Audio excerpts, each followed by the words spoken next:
Hey Waffle Gang, I do hope you are well. My name is Mark and today we're checking out some more AmITheButtHole. If you love a Reddit story, why not consider hitting that subscribe, that like, maybe that notification bell too.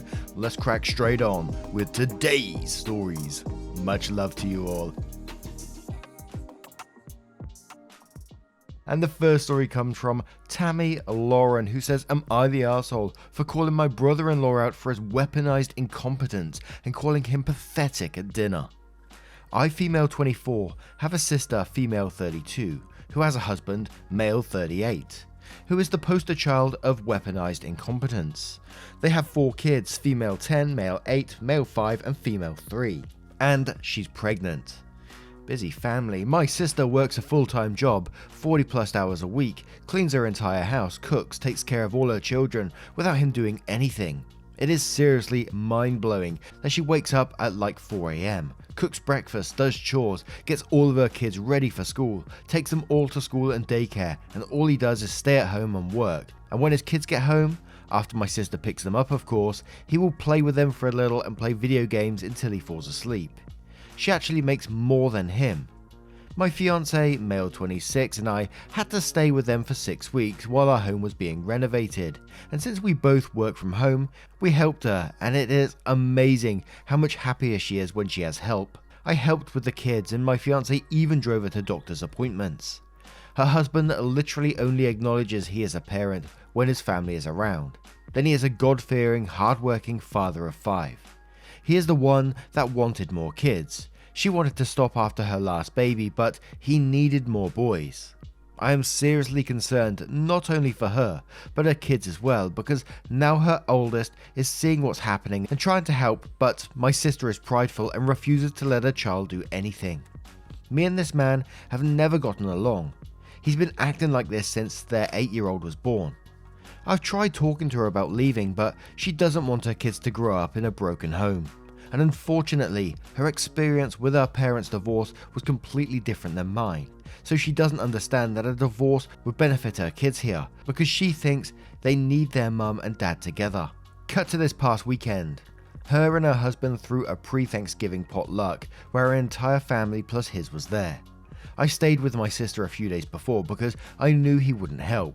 So we're at dinner all talking and I mention we're trying for a baby. My brother-in-law makes an offhanded comment to him about how hard fatherhood is. And I snapped and said, like you would know. He looked taken back and asked me what I meant, and I unloaded on him. Called him a pathetic excuse for a man who makes my 8-month pregnant sister do everything for their family. I went off for a solid 10 minutes and he sat there shrinking in his seat. And I left. Last night, my sister called me and thanked me for standing up for her and told me she appreciated me. Although today I got a very nasty text from him telling me I'm a terrible person, and because I lied in front of his family, his mum is angry at him and moving in with them to help her out, and I've made him the laughing stock of his family. He certainly thinks so, but am I the arsehole for doing this? You know, sometimes when we come into these stories, we go with a justified arsehole in that, you know, calling people out in front of everyone sometimes isn't the right move. But in this case, soon as he started talking about how hard fatherhood is, and after everything you've seen and helped out with yourself in the house, I don't blame you for calling it out one bit. So I will be going with a not the arsehole on this one. Wife appreciated it. Mum was mad about it. It just shows that you're not the arsehole here. But I've also got to say it's incredibly sad that sister feels trapped in this relationship because she doesn't want her children to grow up in a broken home. But I got a question, do they want to grow up with a mum who's going to be sad? And will the relationship actually last if it continues down this path? I mean, it may have lasted for a long while now, but can they do it indefinitely? I don't know. Let's move to the comments to see what they say. Involuntary Cynic says and quotes his mum is angry at him and moving in with them to help her out, and then says, and it all becomes clear. Not the arsehole. Ratty handwriting says not the arsehole. Text him back with, truth hurts doesn't it, big man? Snark and T for me says not the arsehole. Someone is just pissy because he's being forced to put on his big boy undies. Edited to add, while your timing was not the greatest, he needed to hear it. Besides, isn't Thanksgiving the time of year we all have big blowouts with a crazy family member? And Kingdom by the Sea says, are you an arsehole for calling him out in front of everyone? Yes. Did he deserve it? Abso-freaking-lutely. Final answer, you were the arsehole in the best way possible. Keep up the good work. Beginning Ice says, not the arsehole, not only did you speak the truth to a guy with learned helplessness, you also seem to have gotten some positive help for your sister. Seriously, if he's that bad, he deserves to be a laughingstock. Maybe that will bring some more positive change, whether it's his finally helping or your sister leaving him. Hera says, not the arsehole. Your sister and her mother-in-law saw it as a true reflection of his behaviour, and I hope he is embarrassed enough to pull his weight going forward. Little aside though, your sister may not want children to help, but she should let them and even encourage them, otherwise she will raise 5 more of your brother-in-law. Now, what do you guys make of this one? Let me know your thoughts in the comments below, and we'll move on to the next story. And our next story comes from Dance Krampus, who says, am I the arsehole for telling my sister her wedding-like celebration is creepy as hell? Hello world, English is not my first language, so forgive any errors please. I will not be using my main account because of privacy, so let's begin. I've known since forever that my 27 female big sister 36 female has always dreamt of her wedding ceremony.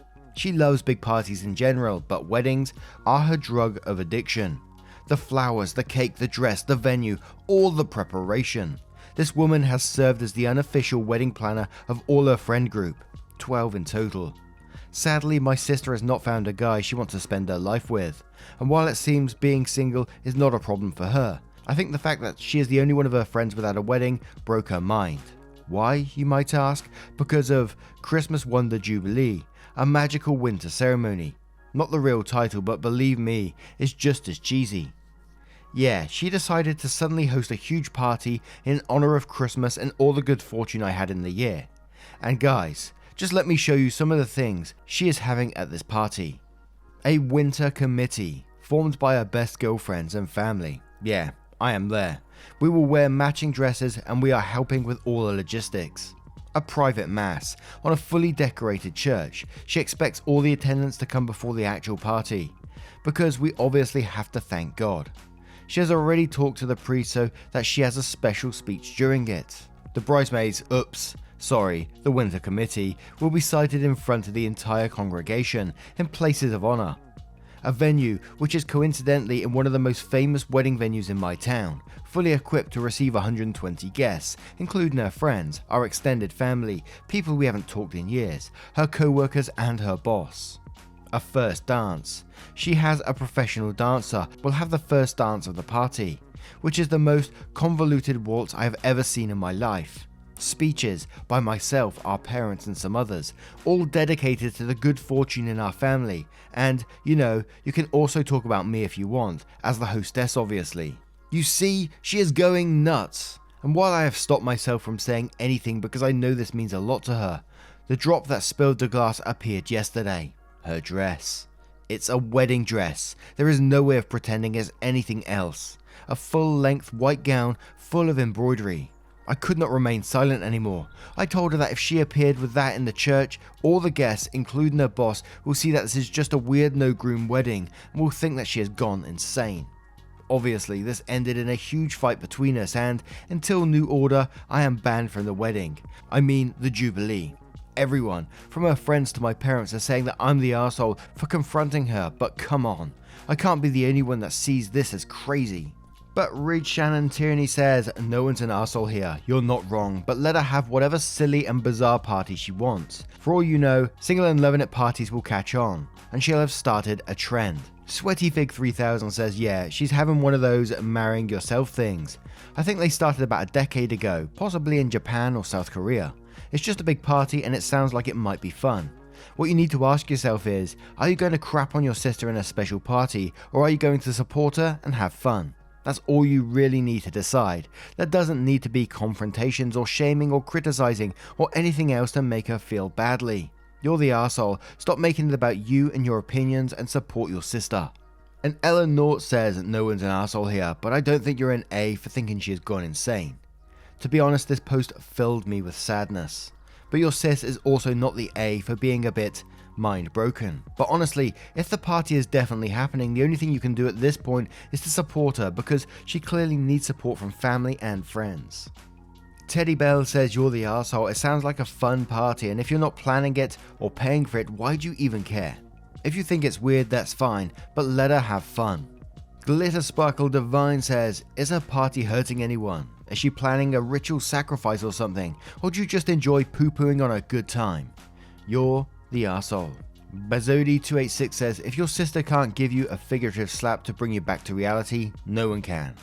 I had to speak up to my friend that was hell-bent on naming her kid something that was not great when said together with her last name. I approached it as, I'm going to say this one time to make sure you've thought about this, and if you assure me you have and you are good, I'm all with you all the way.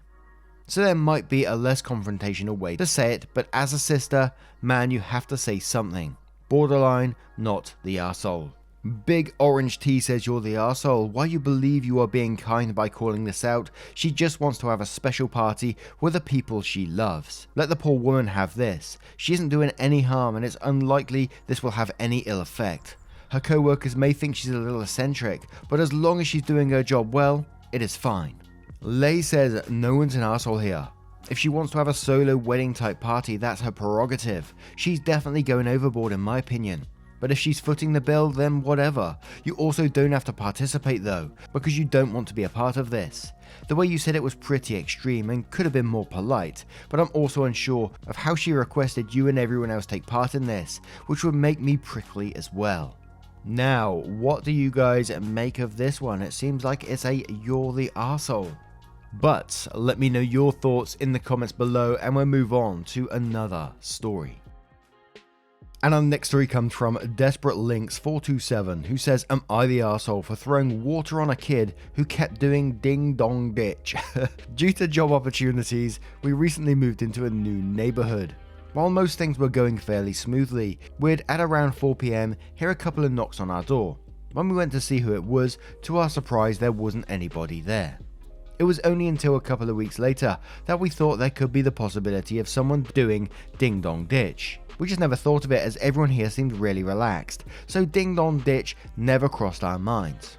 As to not resort to any extreme measures, we put up a sign near the door saying to please not trouble the people inside by doing these silly pranks, which didn't work. Since it didn't work, we resorted to asking people about it, but all I got was that it was some sort of tradition for kids in the neighborhood to do this to the new people in the area. This kind of irked me as ding dong ditch is really annoying, so I set up a camera inside our house to capture who was outside our door. After reviewing the footage multiple times, I was able to confirm it was some brat who was a couple of meters away. I went to speak to his parents, but they laughed it off saying kids will be kids, so I decided that I'd myself do something about it. After 3 days the kid came back, but I was hiding behind an unlocked door with a large water bucket. As soon as he knocked and turned, I opened the door and splashed him with water, and I thought that was that, but the kid's parents came not even 10 minutes later, demanding as to why I soaked their kid in water. I tried to justify my reasoning, but to no avail. I'm conflicted and feel like an arsehole as myself used a petty way getting that kid to stop annoying us. I would love to hear your opinions on this as well. Now this is a simple not the arsehole to me. You approach the parents, they played you down with the kids will be kids bullshit, so you took matters into your own hands with a harmless bucket of water. And I'm going to tell you a little story, waffle time guys, about the area I used to live in and when I was a little shit. We used to, around the area where I used to live, there was like loads of houses. And just to say beforehand, we never used to target any elderly or anything like that. Not that it excuses the behaviour. Had a lot of respect for the elderly on the estate. And would generally target our own houses for some stupid reason. But there was this one of our friends. We knew his brother was home, and so we thought we'd play a little prank and a little bit of knock knock run on that door.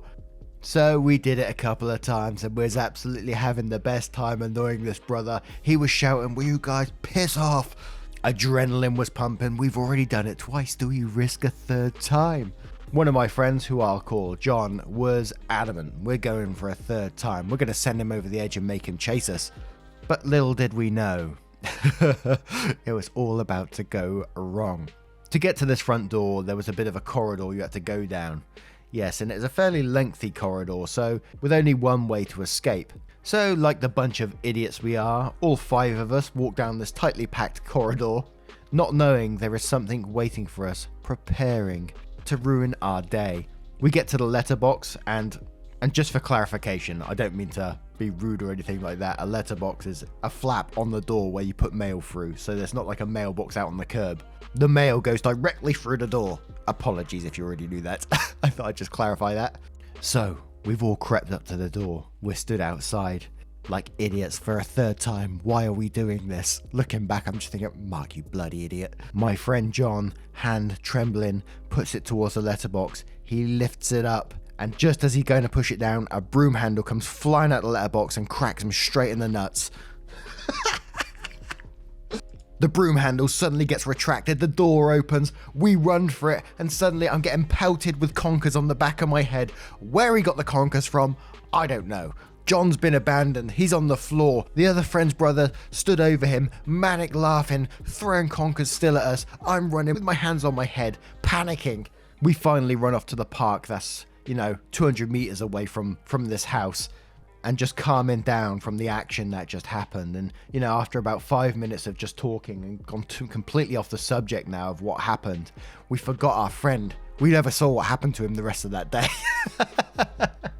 And I know, the story wasn't that exciting, but I had to share it. Karma bit me on the back of the head pretty quick there, and totally justified as well. But 28 improves says, lol, not the arsehole. And it's interesting that now the parents suddenly care about misconduct. They had a chance to address it and didn't. SK111W says, not the arsehole, a prank for a prank and you didn't hurt him or do anything with lasting impact. Parents are the arseholes for allowing their brat to be a nuisance. Let's put me in my place. And Taco de Rifto says, not the arsehole, you were civil, you tried. Kid played a stupid game and won a stupid prize. They kept doing it after you brought it up. Nut Michelle says, not the arsehole, the kid got what he deserved. You should have soaked the parents when they came to complain. Stormzy Day says, lol, my parents would have laughed in my face and told me I got what was coming to me. Not the arsehole. An obvious result says, you may be an arsehole, but this is great. You tried to resolve it peacefully and they chose to brush it off. You threw water on the kid, which in my opinion is harmless. Technically, you also warned them you'd handle it, so they have no room to complain. Now, what do you guys make of this one? Did you guys ever play this game when you was younger? Let us know in the comments below and we'll move on to another story.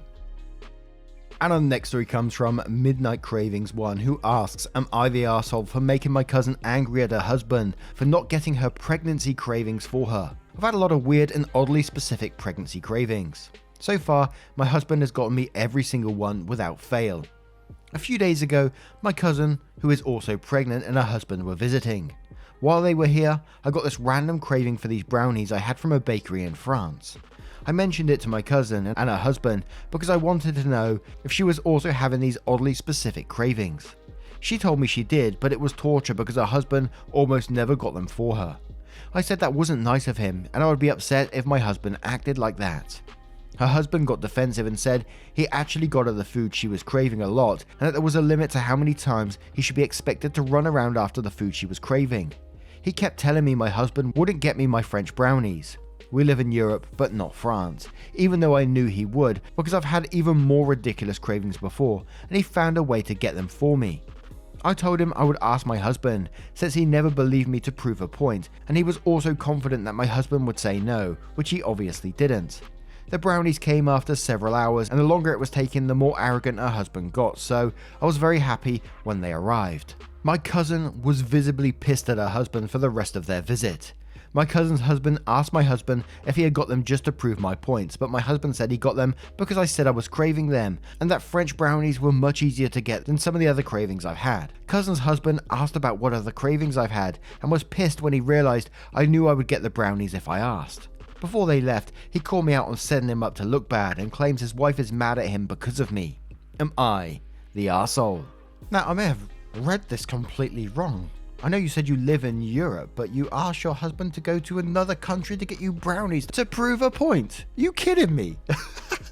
And I'm not saying it's not nice to accommodate your pregnant wife or help her out, because they're obviously going through a lot through pregnancy, and growing a person takes time and absolutely should be a joint effort, right? But it almost felt like, especially with the last paragraph, you was treating your husband like a lapdog, like, watch me do this, see what I can get my husband to do, watch this, and then sat there and waited for him to come through the door with these brownies. I mean, what the hell? Look what my husband does and yours doesn't. Get some of that. What the fuck is that? What the hell is this? Absolutely, you're going to be the arsehole to me just for that attitude. And once again, I will reiterate that, you know, I think it's a joint effort and you have to work together in pregnancy. But MM172 says you're the arsehole. I don't care if you do live in Europe. Expecting your spouse to pick up food from a different country is well above and beyond reasonable accommodation for cravings. And you're an arse for encouraging your cousin to be a diva about it. Try and be reasonable 14 says, and quotes, I said that wasn't nice of him and I'd be upset if my husband acted like that.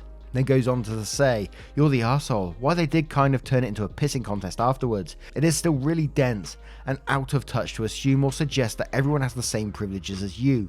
Not everyone has the time or money to go on hour-long road trips to fulfill some random cravings. Calling them not nice or a bad husband for that is completely ridiculous and out of line. Roma Angel says, is there a particular reason you use both your husbands as errand boys? Neither of you can get your own food.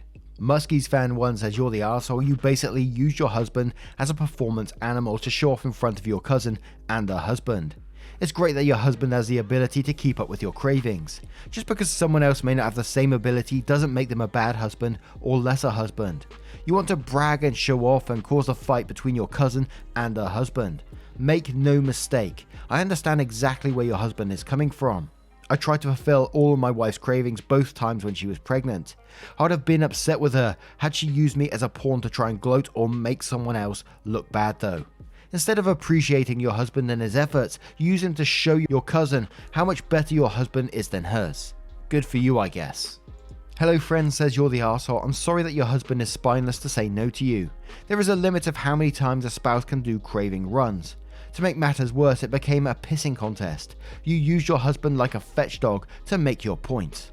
Now, what do you guys make of this story? Let me know your thoughts in the comments below. And as always, if you do love a Reddit story, please consider hitting that like. And there is a playlist on your screen right now full of Am I the Arsehole content, relationship stories too, a couple of playlists there, and it will scroll through them by itself if you're doing whatever you're doing. And as always, I love to hear what you're up to whilst you're listening. It does make my day. Thank you so much, and I will see you in the next one. Take care, guys. Much love. Wake up, get up, stretch my legs, eat some breakfast, milk and eggs, brush my teeth up, wash my face, throw my clothes on, start my day. Wake up, I can smell the smoke from the bacon.